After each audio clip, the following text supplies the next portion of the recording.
Section 1. You will hear a man talking to the customer services manager of a bank.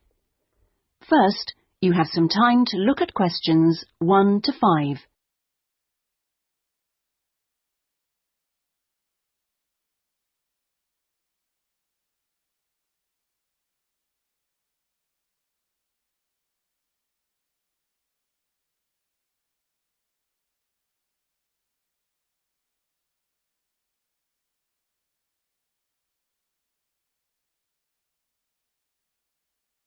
You will see that there is an example that has been done for you.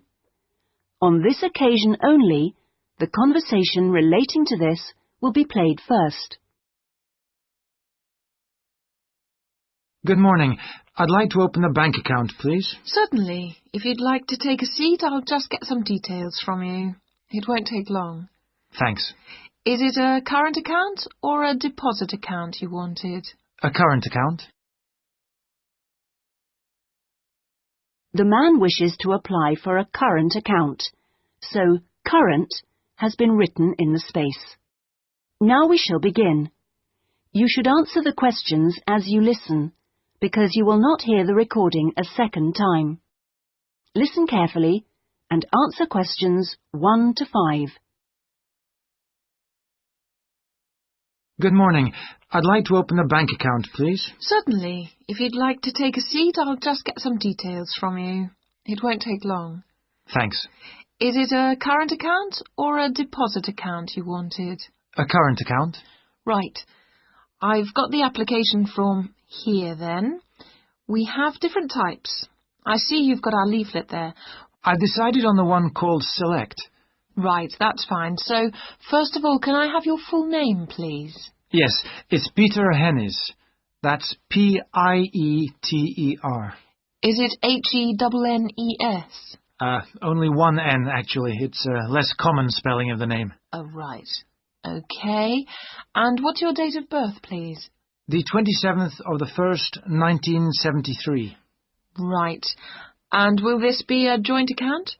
No, just myself. Okay, fine. And where are you living, Mr. Hennies? 15 Riverside. Is that all one word? Yes. Exeter? Yes. How long have you been at your present address? Is it more than 2 years? Just 2 weeks, actually. I only arrived in the country a month ago. I'm from Holland. Oh, that's fine. But we normally ask for a previous address in that case. Oh, yes. Well, it's Rielsdorf 2. That's R-I-E-L-S-D-O-R-F 2, Utrecht. Holland. Okay, thank you. Do you have a daytime telephone number? Yes, I think the number at my office is 606-295. Just a minute, I'd better check. Oh, no, sorry, 616. I'm not used to it yet. Would you like my home number, too? Yes, please. It's 796431. Are they both local numbers? Yes.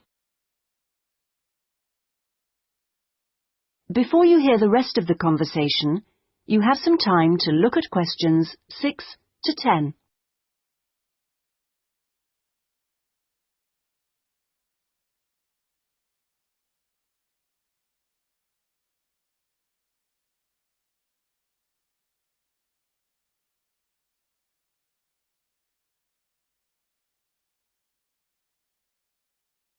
Now listen and answer questions 6 to 10.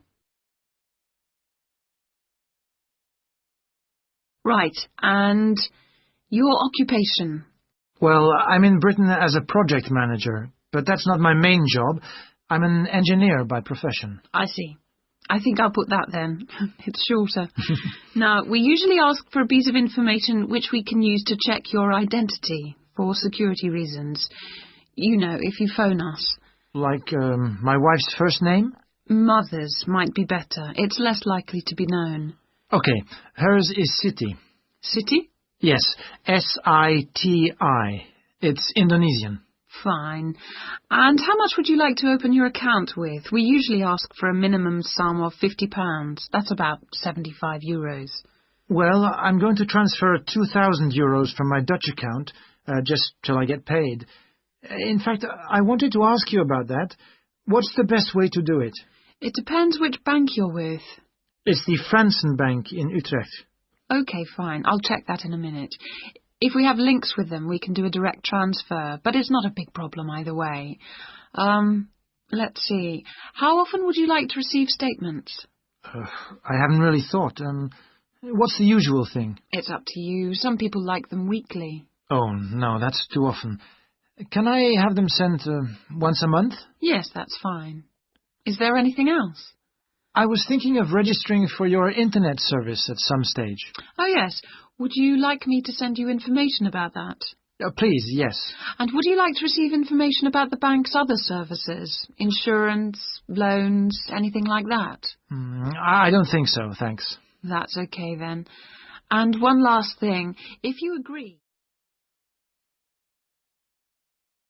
That is the end of section 1. You now have half a minute to check your answers.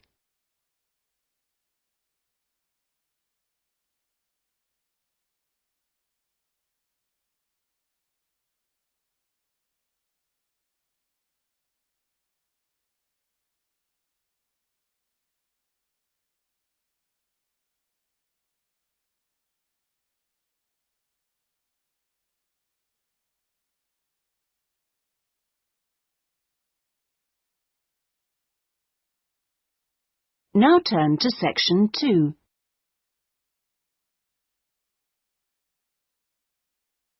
Section 2.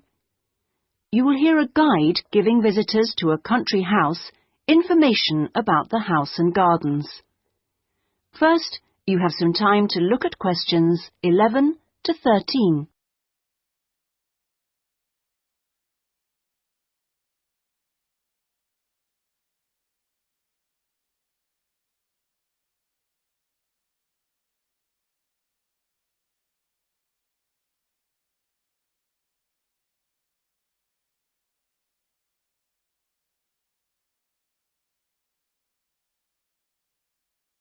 Now listen carefully and answer questions 11 to 13. Welcome, everybody, to the lovely house and gardens of Rosewood, once the home of the famous writer Sebastian George. He bought the house in 1902, although he had first seen it 2 years earlier. At that time, the owners let it out to a tenant because George was too slow making up his mind to buy it.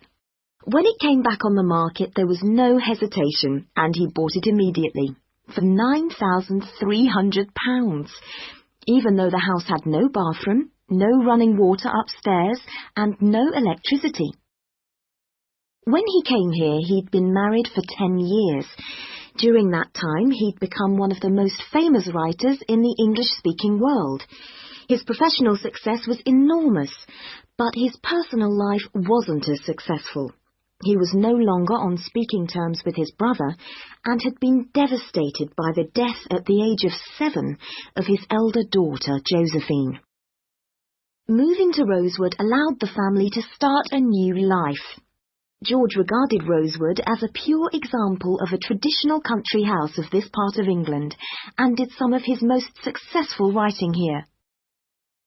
The house and its grounds became the family haven and their escape to privacy and quiet. The walls and the mullioned windows were built of the local sandstone. The tiles on the roofs and the bricks of the chimney stack were baked from local clay, and the wooden structures inside came from oak trees which grow around here. Before you hear the rest of the talk, you have some time to look at questions 14 to 20.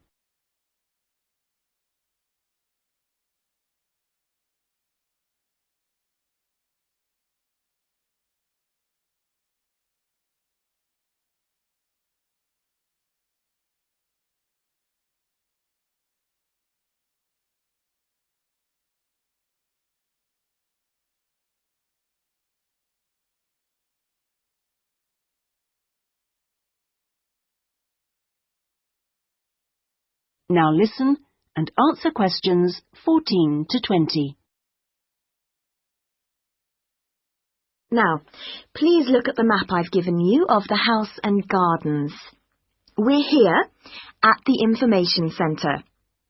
Follow the path marked with the arrow, and the first area you come to is the orchard on your left. As you go further down the path, there's the kitchen garden on the right, and as you go round the first sharp corner, you will find to your left an area where different types of pear tree have been planted, as well as some lovely flowers. And this is known as Pear Alley, designed by George himself. Next to this is the greenhouse, where some exotic plants and fruits are grown.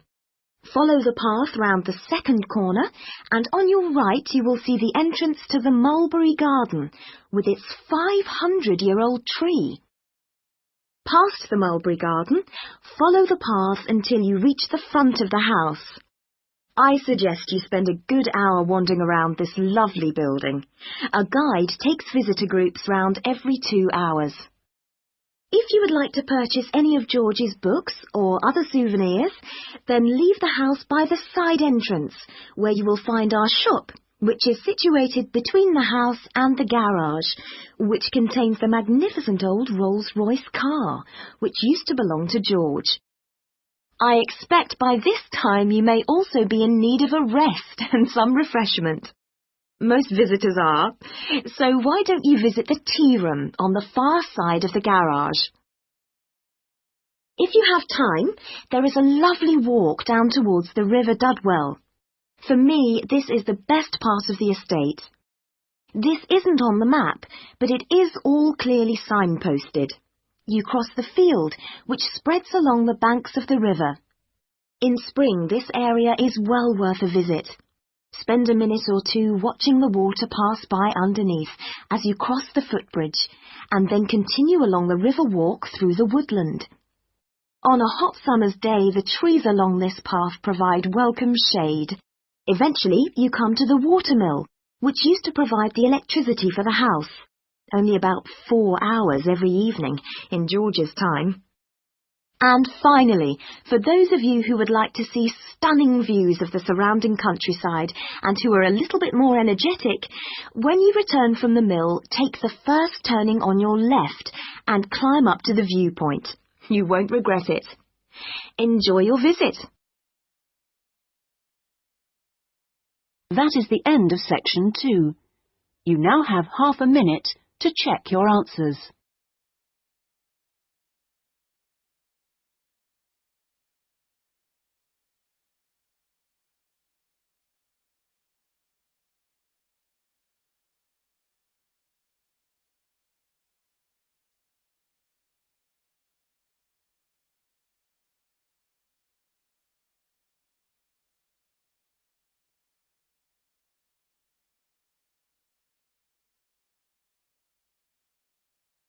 Now turn to section 3.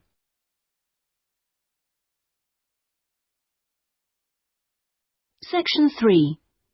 You will hear 2 students, Jack and Lucy, discussing a marketing assignment they are working on together.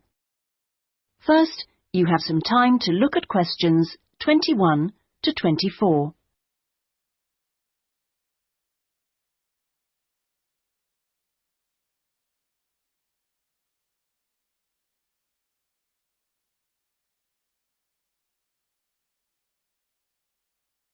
Now listen carefully and answer questions 21 to 24. Lucy, we really need to get working on this marketing assignment. We've only got 5 weeks left to the end of term to design it, carry it out, and then write up the results. Sure. Well, let's get started right now. Let's go over the instructions. What exactly do we have to do? Well, it says here we have to look at one area of the entertainment industry. There's a list of the different types. What are they? Music, cinema, theatre, sport, and eating out. Is that all? Looks like it. So we choose one branch of the industry and then we look at how 2 different groups of people use it. Is that right? Yes. And do we have to use any particular method to get our data? Can we mail out a questionnaire or do face-to-face interviews or maybe even observations? Well, actually, it looks like we don't have a choice. We have to do telephone interviews. OK, so at least we don't have to waste time deciding between the different methods. Yeah, that's right. Oh, and the other requirement is the number of interviewees. Not too many, I hope. 10? 20? Well, we have to do 2 groups, remember, and it looks like we have to interview 15 for each group. That's 30 altogether then. It's going to take ages. Yes, but remember we're working on this together, so we'll only have to do 15 each. OK, so those are all the requirements? Yes, looks like it. So, first, which area are we going to choose? My preference would be cinema, since that's where I spend most of my money. I don't think that's such a good idea. I don't think there are huge differences in the market there. I mean, you get young and old, male and female, rich and poor, all going to the same movies. Yeah, maybe you're right. Let's make it music then. Right. So, what 2 groups will we compare and contrast? Male and female? No. Most of my female friends like the same music as me. Different age groups will be much more likely to show up differences, I think. Before you hear the rest of the discussion, you have some time to look at questions 25 to 30.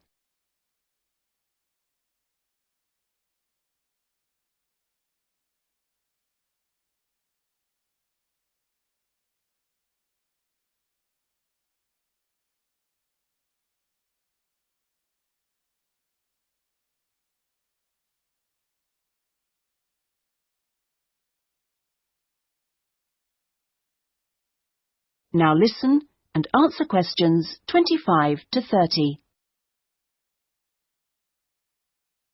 Yeah, I suppose you're right again. I'll take some notes, shall I? So, age groups. Well, what do you think? Maybe 25 or under for one group and 45 or over for the other group? That should show up differences. Right.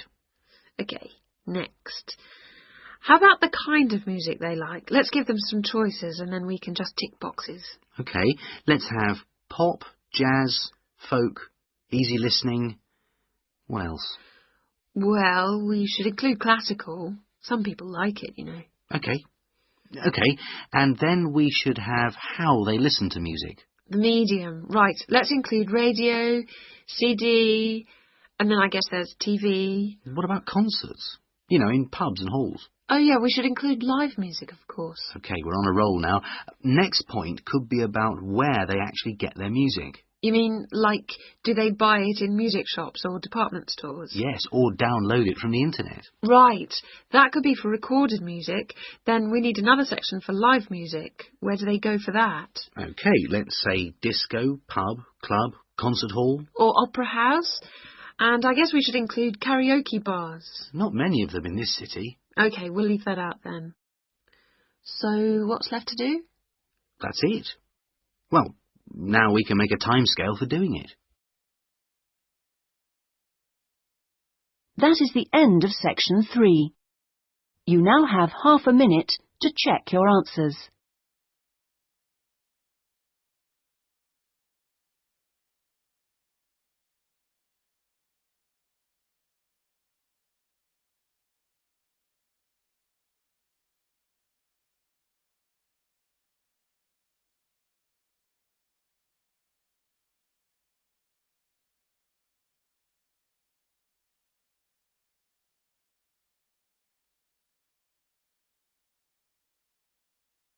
Now turn to section 4.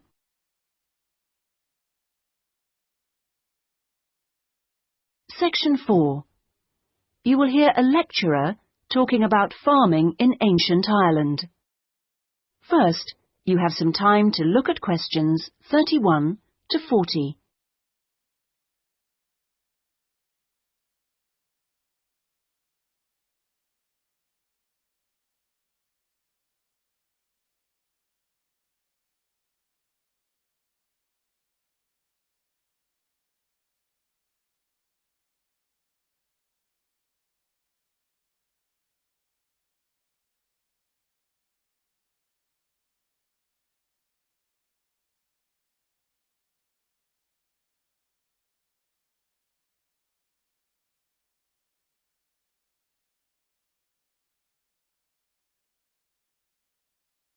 Now listen carefully and answer questions 31 to 40.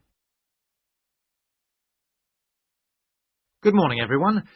Last week we were looking at the hunter-gatherers in Ireland, across the Irish Sea from England.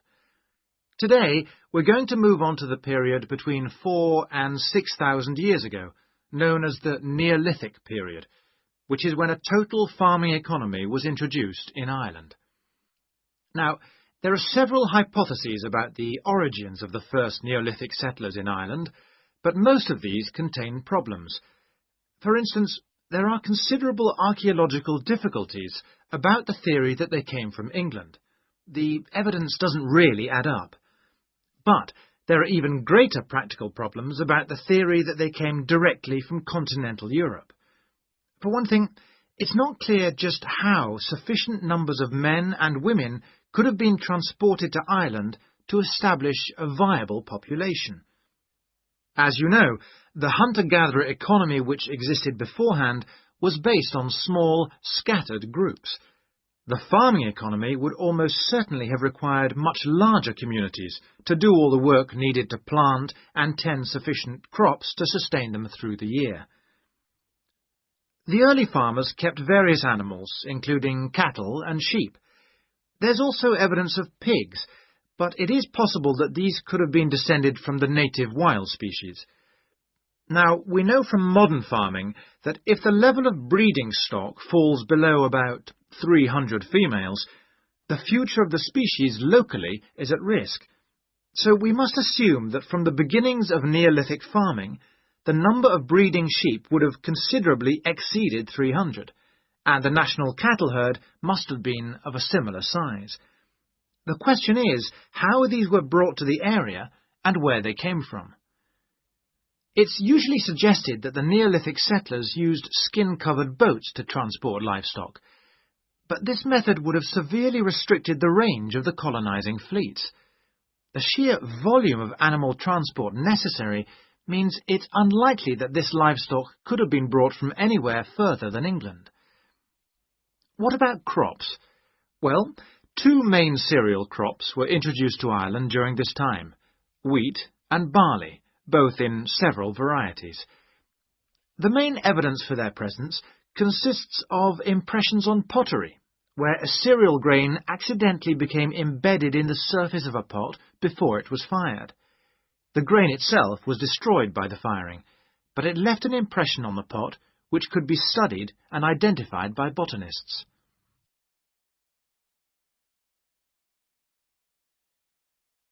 Let's turn our attention now to the farming technology available at that time. Before the cereal crops could be planted, it would have been necessary to clear the forest and to break the ground by ploughing. The stone blade of a plough has been discovered during excavation in County Mayo in Western Ireland. The body of the plough would have been of wood and could have been drawn by people, but it's also likely that cattle were used. Now, the cultivation of crops and the husbandry of livestock brought about changes in people's lifestyle, such as the type of shelters they made. For one thing, instead of moving from place to place, they needed permanent dwellings. The stone axes used to chop down trees to make these dwellings were far superior to any that the Stone Age hunter-gatherers used. To make the axes, sources of suitable stone had to be found and systematically exploited. These so-called axe factories were really quarries rather than factories, as the manufacture of the axes wasn't regularly performed on the quarry site. However, after the axe had been chipped into shape, they needed water and sand for grinding and polishing, so a high mountainside wouldn't have been an appropriate place for this. So this final stage of the manufacture must have been carried out close to water, and sure enough, there's ample evidence of this at coastal sites. Now, it's clear that these Neolithic axes were transported all over Ireland, as well as to Scotland and the south of England. It's not really surprising that axes from axe factories in England have also been found in Ireland.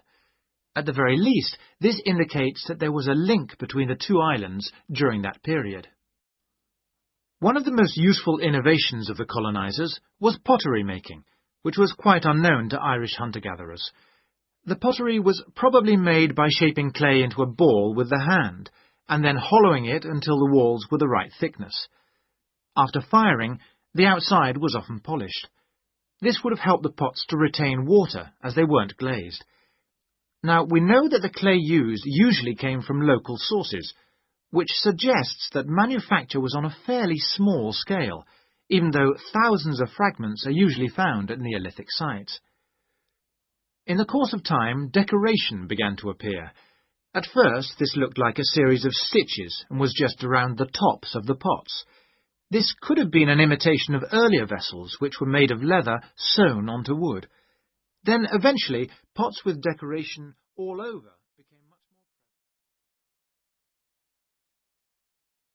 prevalent. That is the end of section 4. You now have half a minute to check your answers.